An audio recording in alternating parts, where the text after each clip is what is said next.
Hi students, welcome back to simple Seekho, your ultimate guide to class 10 SST, जहाँ पढ़ाई होती है सिंपल और मज़ेदार। तो जो आज हम चैप्टर शुरू कर रहे हैं वो है पॉलिटिकल साइंस का chapter number 4, political parties. Political parties one of the most visible institutions है एक डेमोक्रेसी में। किसी भी आम आदमी के लिए डेमोक्रेसी इक्वल है पॉलिटिकल पार्टीज के, इसलिए ये इंपॉर्टेंट है to know the nature and working of political parties. इस चैप्टर में हम एक्सप्लोर करेंगे what political parties are and why they are needed, their roles in a democracy, different types of party systems, challenges political parties face, how we can reform them for a better democracy. Meaning of political parties. एक political party group होता है लोगों का जो साथ आते हैं to contest election and to hold power in the government. हर एक पॉलिटिकल पार्टी की कुछ पॉलिसीज और प्रोग्राम्स होते हैं जो प्रमोट करते हैं collective good of the society. वो ट्राई करते हैं लोगों को परसुएड करने का कि क्यों उनकी पॉलिसीज बेटर है दूसरी पॉलिटिकल पार्टीज से। वो इन पॉलिसीज़ को इम्प्लीमेंट करते हैं जब वो पॉपुलर सपोर्ट जीत जाते हैं through elections. Political parties reflect करती है फंडामेंटल पॉलिटिकल डिवीजन एक सोसाइटी में। जितनी भी पॉलिटिकल पार्टीज़ हैं वो फेवर करती हैं एक कुछ सर्टेन पार्ट सोसाइटी का, जिसकी वजह से पार्टीजनशिप इन्वॉल्व हो जाता है। पार्टीजनशिप का मतलब होता है स्ट्रॉन्ग डेडिकेशन या लॉयल्टी एक पॉलिटिकल पार्टी के लिए। एक पॉलिटिकल पार्टी जानी ही जाती है उन पार्ट्स के लिए जिसके लिए वो स्टैंड लेती है, उन पॉलिसीज़ के लिए जिनको वो सपोर्ट करती है और उन इंटरेस्ट को जिनको ये अपहोल्ड करती है। एक पॉलिटिकल पार्टी के 3 कंपोनेंट्स होते हैं, the leader, the active members and the followers. Functions of political parties. Political parties government offices को फिल करती है और एक्सरसाइज करती है political power by performing the following functions. Political parties candidates को आगे लेके आती है टू कंटेस्ट इलेक्शन। इंडिया में ये कैंडिडेट्स टॉप लीडर्स और मेंबर्स चूज करते हैं एक पार्टी के। कुछ कंट्रीज जैसे कि यूएसए, वहाँ पर मेंबर्स और सपोर्टर्स होते हैं जो पार्टी के, वो अपना कैंडिडेट चूज करते हैं। पॉलिटिकल पार्टीज अपनी पॉलिसीज और प्रोग्राम्स वोटर्स के सामने लेके आती हैं ताकि जो लोग हैं वो उनमें से चूज कर सके। पॉलिटिकल पार्टीज एक मेजर रोल प्ले करती है in making laws for the country. कोई भी बिल लॉ तब तक नहीं बन सकता जब तक उसको मेजॉरिटी नहीं मिल जाती पार्टीज की। पॉलिटिकल पार्टीज बनाती हैं और रन करती हैं गवर्नमेंट्स को। जितने भी बड़े पॉलिसी डिसीजंस होते हैं जो पॉलिटिकल एग्जीक्यूटिव्स लेती हैं वो पॉलिटिकल पार्टी से ही आते हैं। पार्टीज जो इलेक्शंस लूज कर जाती हैं वो ऑपोजिशन का रोल प्ले करती है to the party in power. Parties public opinion को शेप करती हैं, वो रेज करती है और हाईलाइट करती हैं इश्यूज को जो कि सोसाइटी में प्रिवेल कर रहे होते हैं। पार्टीज कभी कभी मूवमेंट्स तक लॉन्च कर देती हैं ताकि जो भी प्रॉब्लम्स लोग फेस कर रहे हैं उनका सोल्यूशन लेके आया जा सके। पॉलिटिकल पार्टीज लोगों को एक एक्सेस देती है गवर्नमेंट मशीनरी और वेलफेयर स्कीम्स के लिए। पब्लिक के लिए अपने लोकल लीडर को अप्रोच करना ज़्यादा आसान है देन द गवर्नमेंट ऑफिसर। जो लोकल पार्टी लीडर है उनको लोगों की डिमांड सुननी ही पड़ती है, otherwise people can reject them in the next elections. Necessity of political parties. Political parties हमें इसलिए चाहिए क्योंकि वो बहुत से फंक्शंस परफॉर्म करती हैं। मॉडर्न डेमोक्रेसी एग्जिस्ट नहीं कर सकती पॉलिटिकल पार्टीज के बिना।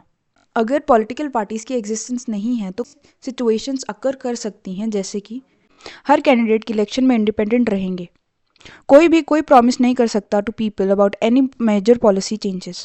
गवर्नमेंट बन भी जाए पर जो यूटिलिटी है गवर्नमेंट की वो अनसर्टेन रहेगी। इलेक्टेड रिप्रेजेंटेटिव्स अकाउंटेबल होंगे अपनी कॉन्सिक्वेंसी को उन कामों के लिए जो वो लोकली करते हैं, पर कोई भी रिस्पॉन्सिबल नहीं होगा कि कंट्री कैसे चलेगी। स्टेट्स में panchayat elections non party based होते हैं। पार्टीज फॉर्मली तो कंटेस्ट नहीं करती इलेक्शन, पर ये नोटिस करा जाता है कि विलेज स्प्लिट हो जाते हैं into more than one group, जहां हर ग्रुप अपने कैंडिडेट को पैनल में डाल देते हैं, जिसके कारण पॉलिटिकल पार्टीज की नीड क्रिएट हो जाती है। सोसाइटी को एक मैकेनिज्म की ज़रूरत है टू सपोर्ट और restrain the government, make policies, justify needs that every representative government has. इसलिए पॉलिटिकल पार्टीज ज़रूरी है डेमोक्रेसी के लिए। Political party systems. Different countries world की ऑप्ट करती हैं different party system. Broadly political party system को 3 कैटेगरी में डिवाइड करा जाता है, 1 party system, 2 party system and multi party system. 1 party system में सिर्फ एक ही पार्टी को अलाउ होता है to control and run the government. China में 1 पार्टी सिस्टम है। यह सिस्टम डेमोक्रेसी के लिए बिल्कुल अच्छा ऑप्शन नहीं है क्योंकि इस सिस्टम में कंपीटिंग पार्टी को फेयर चांस नहीं मिलता to gain power. 2 party system. इस पार्टी सिस्टम में 2 मेजर पार्टीज होती हैं जिनके सीरियस चांसेस होते हैं to win the majority and form government. Power usually in दोनों पार्टीज के बीच में ही चेंज होती रहती है। United States of America and the United Kingdom are examples of this system. Multi party system. इस पार्टी सिस्टम में 2 से ज़्यादा पॉलिटिकल पार्टीज कंटेस्ट करती है election to gain power. India में मल्टी पार्टी सिस्टम है विद मोर देन 750 पार्टीज जो registered है इलेक्शन कमीशन के साथ. ये अलाउ करता है वैरायटी ऑफ इंटरेस्ट और ओपिनियंस को कि वो इंजॉय कर सके political representation. Coalition of parties.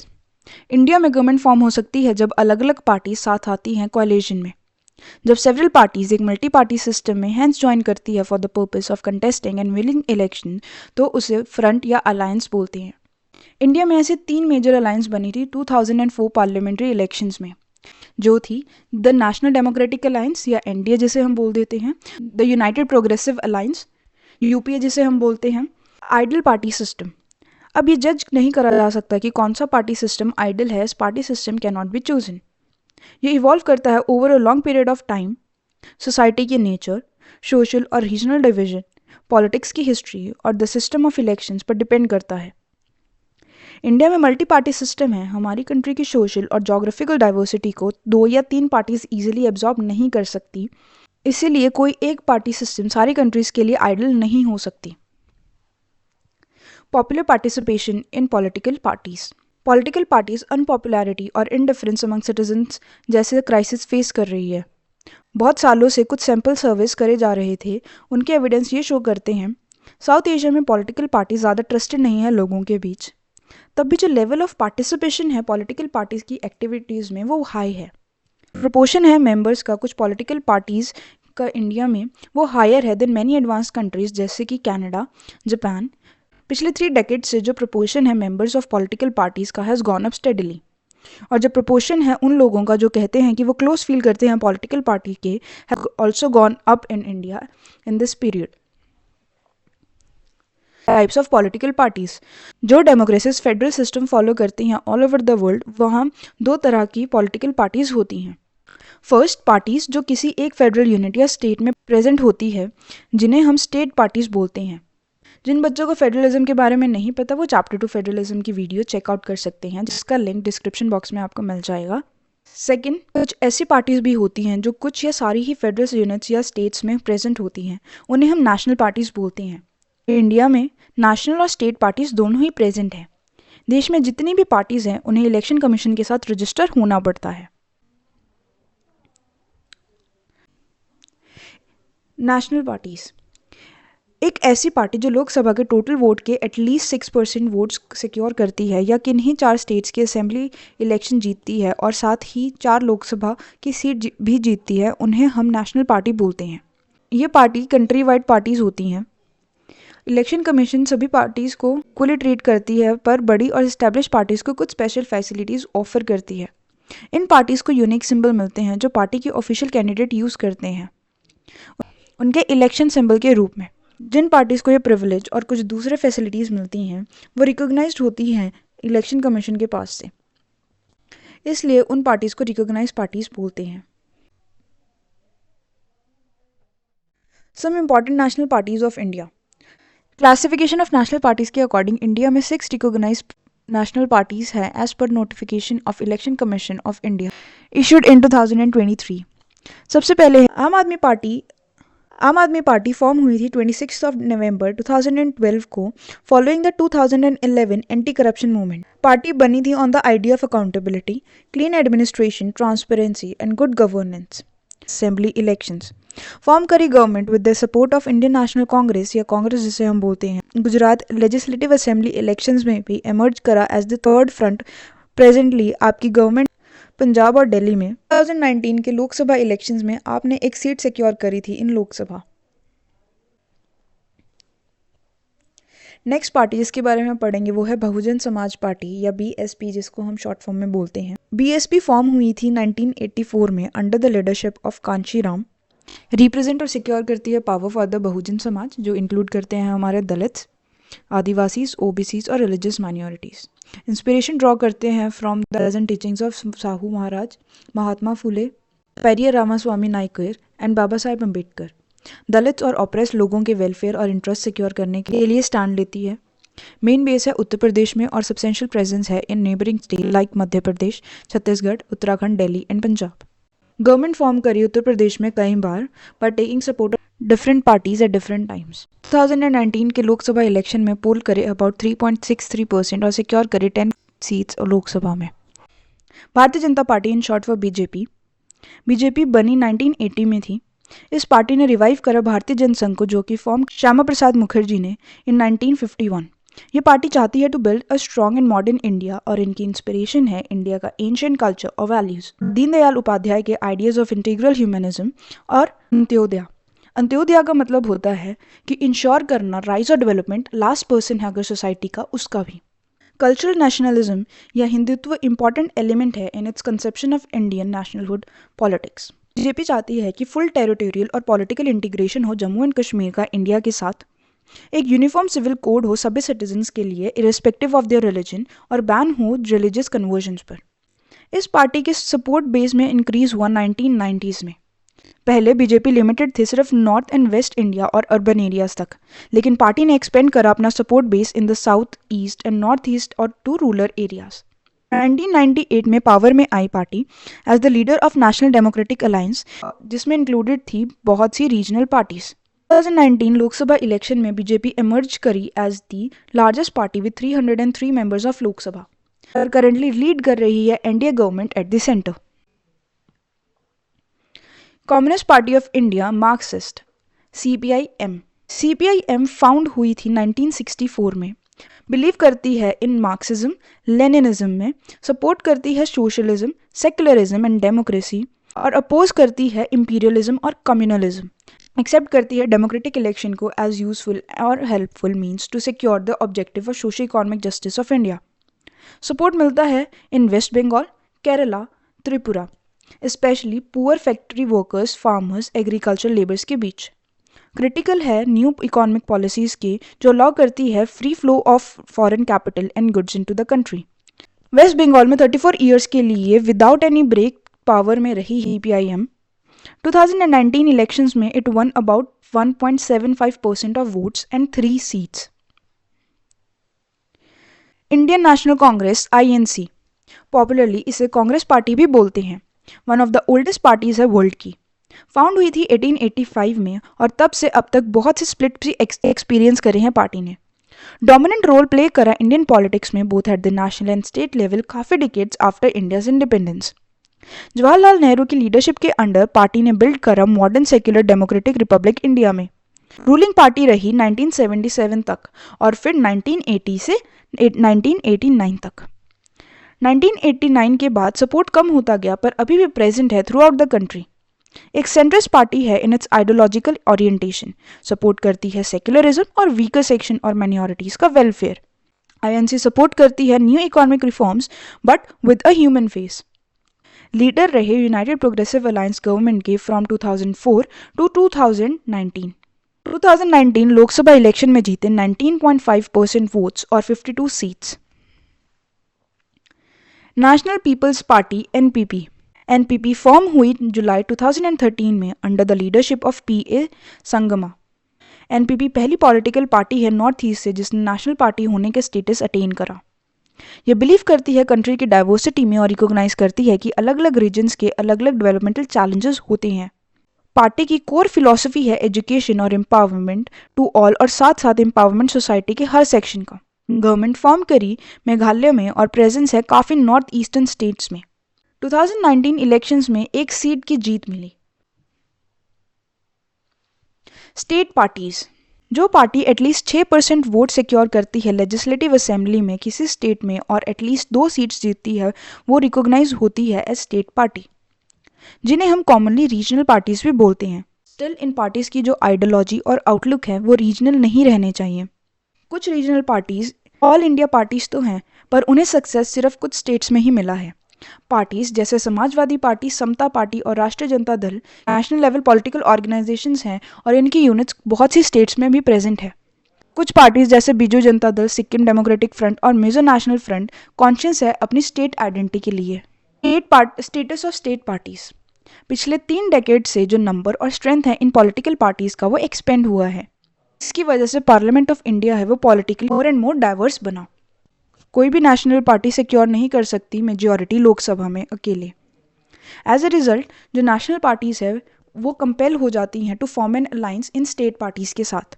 Since 1996 nearly हर एक स्टेट पार्टी को एक अपॉर्चुनिटी मिली है to be the part of one और दिन other national level coalition government, जो कि कंट्रीब्यूट करता है स्ट्रेंथनिंग ऑफ फेडरलिज्म और डेमोक्रेसी हमारे देश में।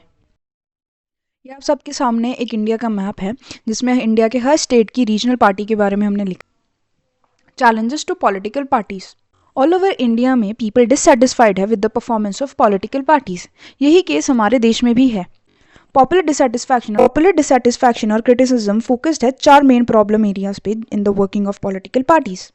पॉलिटिकल पार्टीज को चाहिए कि वो फेस करे और ओवरकम करे इन चैलेंजेस को। फर्स्ट चैलेंज है lack of internal democracy within politics. Most of the political parties में जो पावर है वो कंसंट्रेटेड है in the hands of one और few leaders at the top. Ordinary members हैं जो पार्टी के, उनको सफिशिएंट इन्फॉर्मेशन नहीं मिलती कि पार्टी के अंदर चल क्या रहा है। जो लीडर्स है वो एज्यूम करते हैं greater power to make decision in the name of the party. जो सेकंड चैलेंज है वो है डायनेस्टिक सक्सेशन। जो टॉप पोजीशंस होती हैं बहुत सी पॉलिटिकल पार्टीज में वो जनरली कंट्रोल होती है by members of one family. जो लीडर्स हैं टॉप पर, उनके पास एक अनफेयर चांस होता है कि वो अपने फैमिलीज या फ्रेंड्स को फेवर करें। ये चीज़ डेमोक्रेसी के लिए भी अच्छी नहीं है, सिंस जिन लोगों के पास एडिक्वेट एक्सपीरियंस या पॉपुलर सपोर्ट नहीं आता वो ऑक्यूपाई कर जाते हैं पोजीशन ऑफ पावर को। Third challenge money and muscle power. ये एक प्रोमिनेंट चैलेंज है पॉलिटिकल पार्टीज के लिए during elections. Since parties focus होती हैं ओनली ऑन विनिंग इलेक्शंस, वो कई बार शॉर्टकट्स भी यूज़ कर लेती हैं। ये शॉर्टकट्स हैं जो पॉलिटिकल पार्टीज यूज़ करती हैं वो इंक्लूड करते हैं कि वो उन लोगों को नॉमिनेट करती हैं जिनके पास बहुत सा पैसा है या जो बहुत ज़्यादा पैसा रेज कर सकते हैं पार्टी के लिए।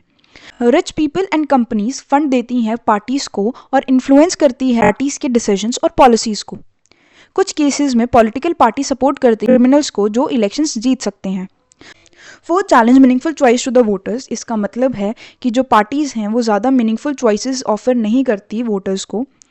एक मीनिंगफुल चॉइस ऑफर करने के लिए पार्टीज़ को सिग्निफिकेंटली डिफरेंट होना चाहिए एक दूसरे से। फॉर एग्जांपल हमारे देश में भी जो डिफरेंसेस हैं मेजर पॉलिटिकल पार्टीज़ के ऑन द इकोनॉमिक पॉलिसीज़ वो कम हो चुका है। जिन लोगों को डिफरेंट पॉलिसीज़ चाहिए उनके पास कोई भी ऑप्शन अवेलेबल नहीं है। Reformation of political parties. Challenges face करने के लिए political parties need to be reform. कुछ रीसेंट एफर्ट्स और सजेशंस जो हमारी कंट्री में आए to reform political parties are anti defection law. According to this law जो भी एमएलएस और एमपीज हैं वो अपनी पार्टी चेंज नहीं कर सकते आफ्टर द इलेक्शंस। अगर कोई भी एमएलए या एमपी चेंज करता है अपनी पार्टी तो वो अपनी लेजिस्लेचर सीट को लूज कर देंगे। इस लॉ ने हेल्प करा to bring the defection down. ये इसलिए हुआ क्योंकि बहुत से इलेक्टेड रिप्रेजेंटेटिव्स इंडल्ज थे डिफेक्शन में कि वो मिनिस्टर बन सकें या कैश रिवॉर्ड्स के लिए। एमपीज और एमएलएस को एक्सेप्ट करना होगा जो भी उनके पार्टी लीडर्स डिसाइड करेंगे। Details of property and criminal cases. Money और क्रिमिनल्स के इन्फ्लुएंस को कम करने के लिए सुप्रीम कोर्ट ऑफ इंडिया ने एक ऑर्डर पास किया।